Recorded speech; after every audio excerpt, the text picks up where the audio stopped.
Alright everybody, so I did another poll for a ranking video and everyone chose top 10 horror sequels. Now, when I went to look for my favorite sequels, I found out that there's a lot of sequels that were really enjoyable, and I decided to make this a top 10 sequels that I think are just as good, if not better, to way better than the original. So these are movies that I find to be slightly better or a lot better than the original. So might have some controversy in this list, like I always do, but whatever. It's all subjective. This is my opinion, but I will give you one honorable mention, and I will make a second video too. I'll make another top 10, because like I said, I found over 20 sequels that I really like, or I think are way better than the original. So we'll do 10 in one honorable mention here, and then I'll do another 10 and a couple honorable mentions on that video. So this list will be my most favorite sequels, and that one will be like lesser known in the next video. So check out that video whenever it drops. I'll try to get that one up as soon as possible after this one. So yeah, let's get into this list. What is my honorable mention for number 11, or just honorable mention, will be Nightmare on Elm Street 3, The Dream Warriors. Now, the reason why it's an honorable mention is because I rewatched it recently, and I gotta be honest, I'm not sure if it is better than the original. I go back and forth. I think there's elements that I prefer in the original Nightmare on Elm Street, like Freddy. I like that darker Freddy tone that they went for in that one better. The kills are a little bit more iconic in that one with Tina. And I just like Nancy's character better in that movie than what she does in part 3. Like, there's just some goofy stuff in part 3 that I was not a fan of the last time I watched it. And overall, the franchise, I'm not a huge fan of it anyways, so it wasn't going to be high up no matter what. So, but at least I have it on the list for you Freddy fans out there. I don't want you to get too upset. So here you go, Nightmare on Elm Street 3. It made the video at least. So there you go. Number 10. Now these are the ones that I do think are definitely better than the original. Critters 2 is my number 10. This is a franchise I just talked about. Just wrapped that franchise up. Did a ranking video already. So yeah, that's all done. If you want to check out all my thoughts on the Critters franchise, go ahead. It's on my channel. Critters 2, it's way funner than the original. They up the amount of critters in the movie. There's a lot more. There's a critter ball. It's directed by Mick Garris, who did Psycho 4, a prequel that I was not a fan of, but this is my favorite Mick Garris movie. It's so fun. It knows what it is. It tips this scale way towards the comedy. The first one was horror comedy. This is just full-on comedy. You got an Easter bunny getting eaten by the critters, and he just jumps through a church window during a service. It's hysterical. The bounty hunters do a lot more in this one. One of them turns into a playboy, and then the bounty hunter's about to turn into Freddy Krueger. It's just a fun movie, so that's why it made the list at number 10. Number 9, we'll go to a zombie flick that I've only seen like twice. There's a few of these that I've only seen once, so they would probably be higher up if I saw them more and they were more fresh in my mind. But 28 weeks later, I remember this one being way more action-packed than the original. The first one was more, gritty and very just disturbing. This one still holds some of that, but it goes way more action-packed. You got the guy who plays Arrow, and I think that's the superhero name. I'm not a superhero guy, so that might not be his name, but he's like the Arrow guy in Avengers. He's in here, and you got this helicopter that's just chopping all the zombies. A very nail-biting, intense first act that opened with that awesome, phenomenal score. What a awesome way to kick off your movie. So 28 weeks later, very fun, intense, just adrenaline ride of a zombie flick. It's one of the better ones out there. So check out 28 weeks later if you haven't seen it for some reason. And when the hell are we going to get 28 months later? That thing's been talked about for probably over 5 years. I've always heard little rumblings about it here and there. It's like, we're going to get 28 months, and then 28 years, and then 28 centuries. Like, let's get 28 months later. Get on it, Hollywood. And the next movie will be one I've only seen once, but it's way better than the original as a whole, and that is When a Stranger Calls Back. Not too many people even talk about this movie. Some people probably don't even know that this movie exists. I didn't until I saw it on a streaming service. Like, oh, there's a sequel to that movie, because I own the first one. I didn't know about this one, and it's way better. The first one, that first act, the first like 15-20 minutes, the whole iconic, like, the calls are coming from inside the house. That's the most intense part of that whole movie. And then it goes downhill from there. It's very boring. It's nowhere near as impactful as that first 15-20 minutes. Great open, shit movie after that, decent ending. But this movie, I love the direction they went. They brought back the actress from part one, and she's like teaching like self-defense classes. I like her arc in this, story from 1 to 2, and the new killer, what he does, and what they decided to give him as an ability. There's something that he does I don't want to spoil, but I thought this killer was way more interesting, way more scary to me as, a villain. I wouldn't want this guy in my house versus, the other guy. So this one was just way better to me. So I'm not sure if I'm alone on that. I think I'm not. If you've seen it, let me know. I think most people can agree that this movie, this sequel as a whole, way better than the first one. The first one just has that open. So, but that's just my opinion. Number 7 will be The Strangers Pray at Night. Now, I've only seen the original once, and I remember the characters being the biggest problem. Their decisions. They're stupid. And when I hear other people talk about it, they say the same thing. Those characters were morons. You got some of that in this movie too, but this sequel has a lot more style to it. It's a beautiful movie. That pool scene, the 80s, like maybe 90s too, I don't know. Not a big music guy either, but it sounded like an 80s throwback. This whole movie feels like an 80s throwback slasher movie, just masked killers with no motive. It's scary as hell to think about. There's this family that all just got together one day. It was like, you know what would be fun? Let's just go murder people. And they all agreed. Father, mother, and his daughter. Maybe they're not. I've never thought too much about it, but what if they're not family? We just assume they are because of their age gap. One of them's clearly like the teenage daughter, but what if they're not related? We don't know. We ain't got no background to these characters. So we can just make up our own, story for them, which I like. But I like to think they're a fucked up family. They're actually like husband and wife, and they got the daughter. Is Tamara home? Creepy stuff. Just a fun sequel. Kicks that first movie's ass, in my opinion, because of the style, the way it looks, the pool scene, soundtrack. I love that they actually kill some of the killers, if not all of them. They actually fight back. You got the brother-sister angle, which I'm always a fan of. So, Strangers Pray at Night, I love this sequel. So, yeah, check it out if you haven't seen it already. It just came out 2 years ago. Leave us alone! But we've just started. So, number 6. This will be controversial as hell. This is going to be the one that probably pisses people off the most, but I don't care. The Exorcist 3, I think, is better than the original. Now, the original has its moments that I'm not going to take away from it, all right? It's got some scary-ass imagery and some iconic scenes for sure. That whole third act, the exorcism stuff, head spinning around, going down the stairs backwards, great stuff. But leading up to that is where my problems are. I know I'm a millennial, the movie's too slow for me, I have ADD, whatever. But Exorcist 3, the movie flows way better for me. I enjoy the detective angle that they have on the story, where you got George C. Scott trying to find out if the Gemini killer's back from the dead, or somebody's trying to copy that Gemini killer. You got Brad Dourif and his phenomenal, amazing performance. They cut him out of the film.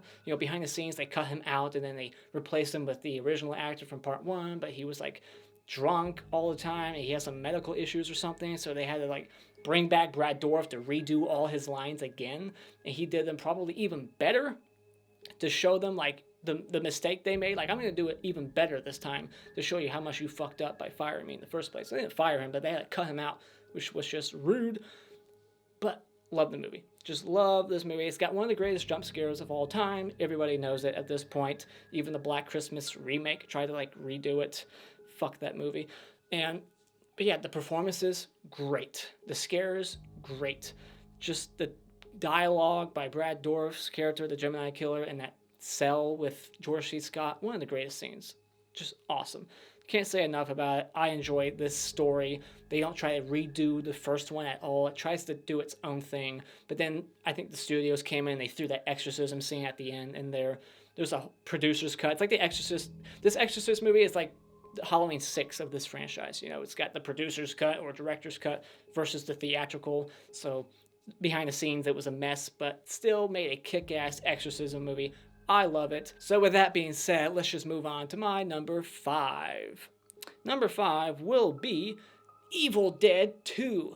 I've only seen this once. Technically, I saw it again with a commentary track because I saw that Nicotero and Bruce Campbell and Sam Raimi and the co-writer Scott Spiegel were on there. I like listening to commentaries. So I've seen it once, but then I also saw the commentary. So maybe technically that's twice. Now this movie, people want to argue it's a reboot or it's a remake. No, it's not a sequel. Who gives a shit? It has 2 on the title, so I'm gonna qualify it as a sequel. All right, whatever you want to call it, I don't give a shit. It's a sequel to me.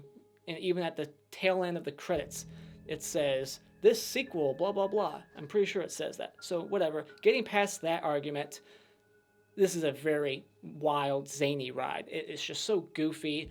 It's so gory and over the top in moments, and it's just fun from beginning to end. This movie does not let you breathe. It just keeps going and going. Like they do like a fast recap of part 1, and Bruce Campbell, Ash, he turns into a deadite, which is different from the first one.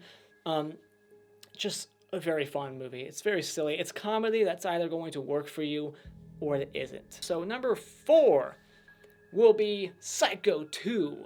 This is a movie that had a lot of balls to try to make a sequel to the first one. Over 20 years later, an iconic film. No one was ever going to try to touch that movie again, but Tom Holland wrote a fantastic script, and this movie even has the balls to like retcon some information you thought you knew about the first one regarding the mother of Norman Bates. I love that ending, that whole twist, the story they went for here, where you got Norman Bates being released 22 years later, and you don't know throughout the whole movie, like, is there somebody trying to make him go crazy, or is he really crazy? At what point does he snap, if he does snap? Like, as you're watching it for the first time, it's a very fantastic first watch. And it still has rewatchability, because it has some great kills in it. Knife through the mouth, the Mr. Toomey guy, who's in all kinds of movies. He's in quite a few De Palma films as well. So, just great kills, and just a fantastic ending. Love Norman Bates' Anthony Perkins. Love his performance as Norman Bates once again. He does just as good a job as he did in the first one, and the continuity is very strong in this franchise, so I'm a big fan of that. Probably doesn't get enough credit, so I had to make it all the way up here at number 4. But my top 3 will be nostalgia picks, movies that technically aren't better than Psycho 2 or some of these other movies, but they have the entertainment value there, the nostalgia. That's why they make the top 3. So, number 3, oh, by the way, I'm not sure, I should have said it, but you've picked up on it by now. I'm not limited to just part 2s. All right, I said Exorcist 3, Nightmare on Elm Street 3. Yeah, if you thought I was going to do part 2s only, no. I can do 3, 4, 5, whatever. Whatever sequel I think is better than the original. So, number 3 will be Final Destination. Not 5, most people's favorites. Part 3. That's my favorite. Saw it at the theater. Scared the shit out of me. Love the kills. It has the best kills. It has the best final girl, the best, person who has a premonition in the entire franchise. Mary Elizabeth Winstead, she is a scream queen at this point. She's done all kinds of horror flicks, and she's a tremendous actress. The kills, they're the best in the franchise. The setups to the kills, the sequences where like a mousetrap or Rube Goldberg machine, all creative, love it all. And it's got one of my favorite kills of all time, and I will let you know which kill in this movie is that when I eventually go over this series. I'll save that for that review. So Final Destination 3 kicks ass. I've seen it probably close to 100 times by now. Number 2 will go to a sequel in one of my favorite franchises of all time, and that is Child's Play 2. This is the sequel that just lets Chucky fully unleash. From the beginning to the end, we get a quick resurrection that looks cool. The electricity going through the eyeballs. Does it make sense? Not really, but who cares? We get the doll back. The one-liners are there. Cool kills. Not gory, but still memorable because of the one-liners attached. How's it hanging, Phil? You got Miss Kettlewell getting beat to death with a ruler. This is just a very fun sequel. It just fully goes crazy in that third act. It's fantastic sequel. It almost was my number 1, but number 1 I think is one of the greatest slashers of all time, so I had to put it there. Number 2 though, Child's Play 2, love it to death. I love in this one that Andy's standing up for himself. He's not going to take shit no more. They got the foster brother sister angle here with Kyle, who's a great supporting character in this franchise. I hope she comes back and that her character gets utilized very well in the TV series if she comes back or whatever sequel we get.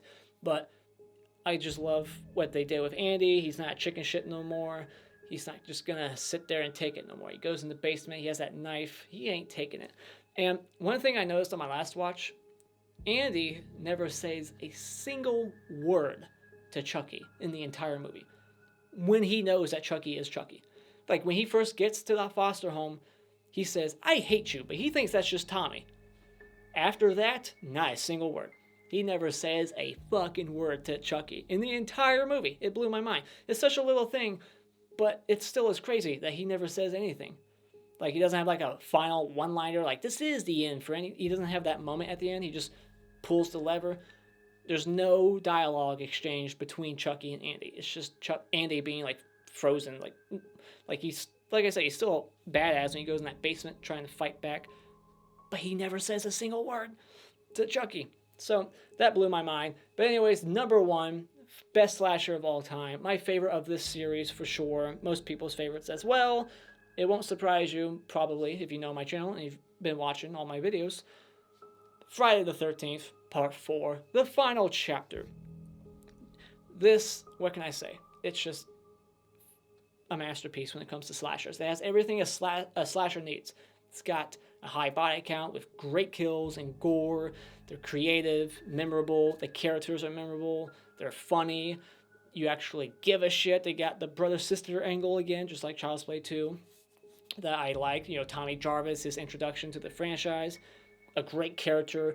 A fantastic final chase. It's very dark. It's the darkest Jason and most brutal Jason until, like, the remake. You could argue that, but whatever. Ted White, fantastic. Just awesome. Love it. The atmosphere is on point. Love the score. It's just like the first one. Just, I love everything about it. There's nothing I can really criticize about this movie. You could argue that, you know, there's some continuity errors with the newspaper clippings. Like Rob, when he gets there, he has like clippings about his dead sister, whatever. Like, look past that. All right, it's a fantastic movie. Especially for something that was made so quickly. I mean, they were shitting these things out every single year, like a Saw movie. It's great. So, hate on it all you want. You ain't gonna change my mind. Friday the 13th Part 4, one of the greatest horror sequels ever made, and one of the best slashers ever made, in my mind. So there's my top 10. What's your top 10? Put it in the comments below. And as always, if you like what you've seen here, you can hit this like button, and you can become a subscriber today just by clicking on my cartoon face in about 5 seconds. And until next time, Auf Wiedersehen.